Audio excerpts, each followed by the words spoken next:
CBSE trigonometry. आज की इस वीडियो में हम लोग पढ़ेंगे सीबीएसई का ट्रिग्नोमेट्री।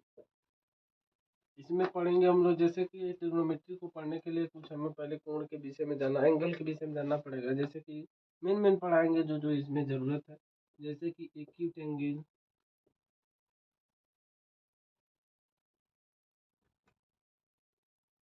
राइट एंगल, और ये चीज पढ़ाएंगे right angle triangle. Right angle triangle. इसके बाद पढ़ेंगे हम लोग पाइथागोरस थ्योरम। Pythagoras theorem. फिर हम लोग पढ़ेंगे ट्रिग्नोमेट्रिक रेशियो। ट्रिगोनोमेट्रिक। आज की इस वीडियो में हम लोग इतना कंप्लीट करेंगे। Acute angle, right angle, right angle triangle, Pythagoras theorem, trigonometric ratio, इतना चीजें हम लोग आज के इस वीडियो में पढ़ेंगे। ये सीबीएसई का ट्रिग्नोमेट्री है। आर डी शर्मा का कुछ कंसेप्ट है इसमें। एक्यूट एंगल क्या होता है? एक्यूट एंगल वो होता है जिसका वैल्यू क्या होता है, जीरो। जैसे जिस एंगल का वैल्यू 0 और 90 डिग्री के बीच होता है।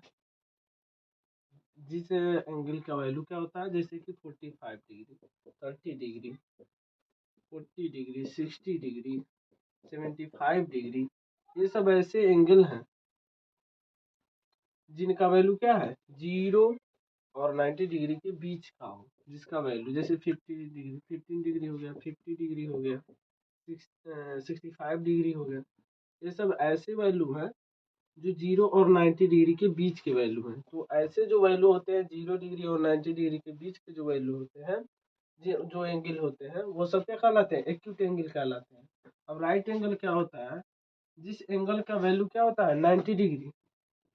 जिस एंगल का वैल्यू 90 डिग्री होता है, इसका वैल्यू जैसे यहाँ पे देखिए सिंबल होता है। जैसे अगर A B C, angle A B C अगर दिया है तो कुछ ऐसा अगर सिंबल बना है तो इसका मतलब हुआ ये 90 डिग्री लिखा है। कितना degree, 90 degree. Angle A B C का वैल्यू कितना है, 90 डिग्री।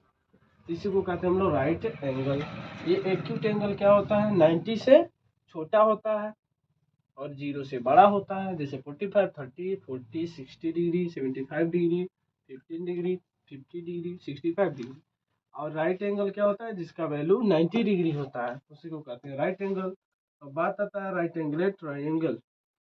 राइट एंगल ट्रायंगल क्या होता है, ऐसे अगर हम लोग क्या कर देते हैं, मान लीजिए ऐसा ट्रायंगल होता है।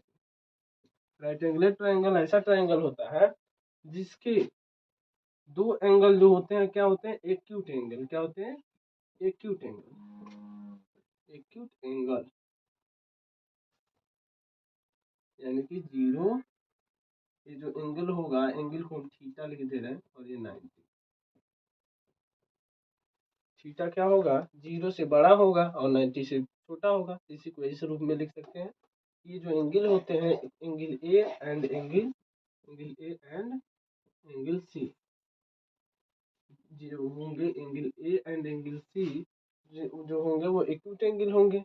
वो 90 से छोटे होंगे और 0 से बड़े होंगे। एक्यूट एंगल वो हो गए। और ये क्या होता है, राइट एंगल, अभी बताया है इस यहाँ पे।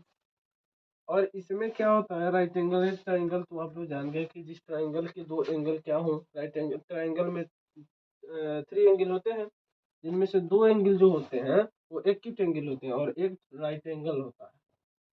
नहीं तो मालूम हो गया। इसका जो नाम होता है, अब यहाँ तक हम लोग कंप्लीट कर चुके हैं। और इसमें क्या होता है, ये होता है परपेंडिकुलर। परपेंडिकुलर। और ये होता है बेस। और ये होता है hypotenuse. Hypotenuse. Perpendicular, base, hypotenuse, ये दोनों एक्यूट एंगल, ये राइट एंगल होता है। इसी को कहते हैं कौन सा, ट्रायंगल, राइट एंगल ट्रायंगल। ये वाला ट्रायंगल इसको कहते हैं। अब इसमें आता है पाइथागोरस थ्योरम। ये क्या होता है, पाइथागोरस जो थ्योरम होता है, इसको हम निर्देश कर दे रहे हैं। पाइथागोरस थ्योरम को देखिए। जो पाइथागोरस थे, वो थेल्स नाम के एक मैथमेटिशियन थे। पाइथागोरस थे वो थेल्स के शिष्य थे। एक थेल्स नाम के मैथमेटिशियन है, जो आप लोग सिमिलर ट्रायंगल पढ़ेंगे वो सब थेल्स का ये दिया हुआ थ्योरम है, उसी से वो सब सॉल्व होता है। तो वो बताए थे जो पाइथागोरस थे, उन्होंने बताया कि जो ये हाइपोटेनियस होता है, परपेंडिकुलर होता है और बेस, तो उन्होंने बताया था, क्लास 7th की बुक मैथ में पढ़ेंगे आप लोग, कि यहाँ पे जब हाइपोटेनियस पे एक स्क्वायर बनाया गया, स्क्वायर अब बनाइएगा अच्छे से, हाइपोटेनियस पे जब स्क्वायर बनाया गया और बेस पे स्क्वायर बनाया गया, और क्या बनाया गया, या परपेंडिकुलर पे स्क्वायर बनाया गया, तो उन्होंने बताया कि जो हाइपोटेनियस पे जो हाइपोटेनियस को साइड मान के जो स्क्वायर बनाया गया, उसका क्षेत्रफल एच स्क्वायर आया, और इसका पी स्क्वायर और इसका बी स्क्वायर आया, क्योंकि साइड का स्क्वायर स्क्वायर का एरिया होता है। तो उन्होंने बताया कि जो हाइपोटेनियस पे जो स्क्वायर बन रहा है, उसका अगर हम एरिया निकालते हैं और बेस का एरिया निकालते हैं, बेस को साइड मानकर जो हम स्क्वायर बनाते हैं उसका एरिया निकालते हैं, परपेंडिकुलर को बेस साइड मानकर उसका एरिया जो निकालते हैं, इन दोनों का अगर ऐड किया जाता है तो ये हाइपोटेनियस साइड वाला जो स्क्वायर बनता है उसका एरिया आता है। तो पर उन्होंने बताया कि जो हाइपोटेनियस के वो साइड मानकर जो स्क्वायर बनाया गया, उन्होंने बताया इसका जो एरिया निकला इन दोनों एरिया का योगफल के बराबर होता है, इनको अगर ऐड करते हैं, यानी कि एच स्क्वायर इक्वल होता है p square plus B square. यहाँ से फार्मूला बनता है h equal root in p square plus B square. अब इसका ट्रिग्नोमेट्री में बहुत यूज है, पूरा ट्रिग्नोमेट्री हम राइट एंगल ट्राइंगल पे ही पढ़ेंगे। अब इसको हम लोग क्या करते हैं, आगे समझते हैं कि इसका यूज कैसे करते हैं, उसके बाद से हम लोग पढ़ेंगे ट्रिग्नोमेट्रिक रेशियो कैसे निकालते हैं। ठीक है, इसको पहले सॉल्व, इसका कुछ यूज बता देते हैं, स्टार्ट करें। ट्राइंगल है जिसमें 30 सेंटीमीटर दे दिया है, ये 12 सेंटीमीटर दे दिया, और यह एक्स दे दिया, ये थीटा दे दिया, ये अल्फा दे दिया। तो आप कंफ्यूज ना होइएगा कि अल्फा अल्फा दे दे, बीटा दे दे, थीटा दे दे, ये सब किसके लिए यूज किए जाते हैं, एंगल को डिनोट करने के लिए, एंगल को डिनोट करने के लिए सब दिए जाते हैं। तो यहाँ पे हमको देखिए ये दिया नहीं है, यहाँ पे x का वैल्यू हमको ज्ञात करना पड़ेगा, उसके बाद ट्रिग्नोमेट्रिक रेशियो निकालेंगे। यहीं पे हमको यूज करना पड़ता है क्या, पाइथागोरस थ्योरम। अब पाइथागोरस थ्योरम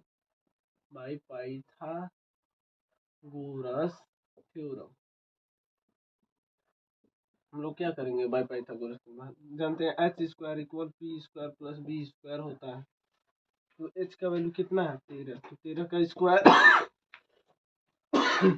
और परपेंडिकुलर का 12 का स्क्वायर, ये बेस नहीं मालूम है एक्स है तो एक्स का स्क्वायर, ये 13 का स्क्वायर कर देंगे, 13 का स्क्वायर करेंगे, स्क्वायर नहीं करते हैं इसको इधर ले लेते हैं, 13 square minus 12 square equal x square. अब ए स्क्वायर माइनस बी स्क्वायर का आपने फार्मूला पढ़ा होगा, ए स्क्वायर माइनस बी स्क्वायर, ए प्लस बी एक पुस्तक में और ए माइनस बी एक पुस्तक में, तो क्या हो जाएगा 13 प्लस 12 और एक पुस्तक में हो जाएगा 13 माइनस 12 इक्वल एक्स स्क्वायर। इसको ऐड करेंगे 25, इसका 1 हो जाएगा एक्स स्क्वायर इक्वल 25। अब स्क्वायर पक्षांतर होता है तो इधर आ जाता है, स्क्वायर रूट बनता है प्लस माइनस 20 रूट इन 25।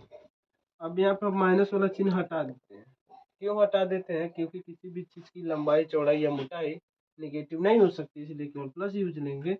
और ये जो 25 होता है ये 5 का स्क्वायर होता है, तो स्क्वायर क्या करेगा, स्क्वायर रूट को हटा देगा तो 5 हो जाएगा। तो एक्स का वैल्यू कितना आ गया 5 सेंटीमीटर। ठीक है, अब यहाँ पे हम लोग याद कर लीजिए 5 सेंटीमीटर। अब हम लोग जान लेते हैं कि ट्रिग्नोमेट्रिक रेशियो क्या होते हैं, उनको जान लेते हैं। पाइथागोरस थ्योरम का यूज तो हम लोग जान चुके, sine theta cos theta tan theta cosec theta sec theta cot theta.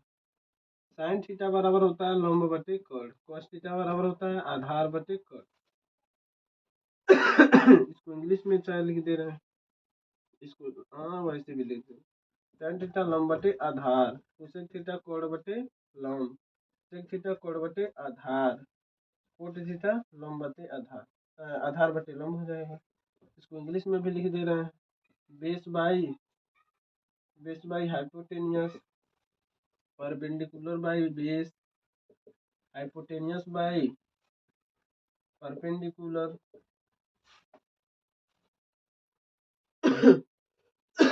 Hypotenuse by perpendicular upon hypotenuse.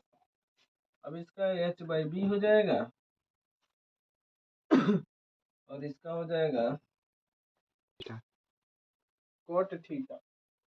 Cot theta इसी का रेसिप्रोकल होता है, बेस बाई हो जाएगा परपेंडिकुलर। एक फार्मूला ये भी आप लोग नोट कर लीजिएगा कि साइन थीटा इक्वल होता है 1 by cosec theta, cos theta equal होता है 1 by sec theta, tan theta बराबर 1 बाई कॉट थीटा। ये भी आप नोट कर लीजिएगा। इसको यहाँ पे भी कर सकता है, 1 कोसेक थीटा ऐसे भी लिख सकता है, cosec theta equal 1 by sine theta, sec theta equal 1 by cos theta, cot theta equal 1 by tan theta, ऐसे भी लिख सकता है। इससे कोई घबराने की बात नहीं है, इसी का यूज कर सकते हैं। बस ये तीन आपको मालूम रहे तो बाकी तीन तो आप निकाल सकते हैं। यहाँ पे देखिए इसका रेसिप्रोकल कर दीजिए, कोसेक थीटा आया होगा पी बाई एच, तो एच बाई पी। यहाँ पे देखिए सेक थीटा इसका रेसिप्रोकल था के बाई ए आ गया, और क्या हो गया बी बाई एच तो एच बाई बी। यहाँ पे देखिए पी बाई बी तो बी बाई पी, ये यूज कर सकते हैं। ये भी ट्रिग्नोमेट्रिक रेशियो होते हैं। अब कैसे निकाला जाता है, ठीक है, अब कैसे निकाला जाता है, जब एंगल जो होती है, अब देखिए कैसे हम लोग निकालते हैं। जो एंगल दिया रहता है, इस एंगल की जो एकदम फ्रंट वाला साइड होता है, फ्रंट वाला, इसका फ्रंट साइड ये है ना, तो जो फ्रंट साइड होता है वही परपेंडिकुलर हो जाता है। क्या हो जाता है, परपेंडिकुलर हो जाता है। इसका फ्रंट साइड ये है तो ये परपेंडिकुलर हो गया है हाइपोटेनियस, और ये बेस हो जाएगा। जैसे अगर हमको निकालना है साइन अल्फा, तो साइन अल्फा का फॉर्म यहाँ पे इसको एंगल है एक तरह से, तो इसका फार्मूला क्या हो जाएगा पी बाई एच होगा, ठीक है, पी बाई एच होगा। इसके लिए परपेंडिकुलर क्या हो जाएगा, ये हो जाएगा। तो इसका वैल्यू क्या है 5, और हाइपोटेनियस क्या है 13, तो 13 लिख दीजिएगा। ऐसे अगर दे देता है टेन थीटा, तो टेन थीटा दे दिया, तो इसकी फ्रंट साइड कौन सी है, ये फ्रंट साइड हो जाएगी, तो इसके लिए ये परपेंडिकुलर हो जाएगा। तो इसका फार्मूला क्या होता है, टेन थीटा का फार्मूला क्या होता है, परपेंडिकुलर अपान बेस होता है। तो परपेंडिकुलर यहाँ पे क्या है 12, और बेस क्या है यहाँ पे 5। हाइपोटेनियस किसी भी कंडीशन में चेंज नहीं होता है। अब बाकी हम इसमें क्या बताएं, बाकी सब इसी तरह यूज करके आप सबका निकाल सकते हैं। जैसे sine theta, cos theta, tan theta, cosec theta, sec theta, cot theta, सब इसी ढंग से निकलेगा। आप बस ये ध्यान रखिएगा कि जो एंगल होगी, एंगल की जो फ्रंट साइड होगी वो परपेंडिकुलर का काम करेगी, और एक तो इसमें हाइपोटेनियस फिक्स रहता है, बस इसमें क्या बदलता है, परपेंडिकुलर और बेस बदलता रहता है।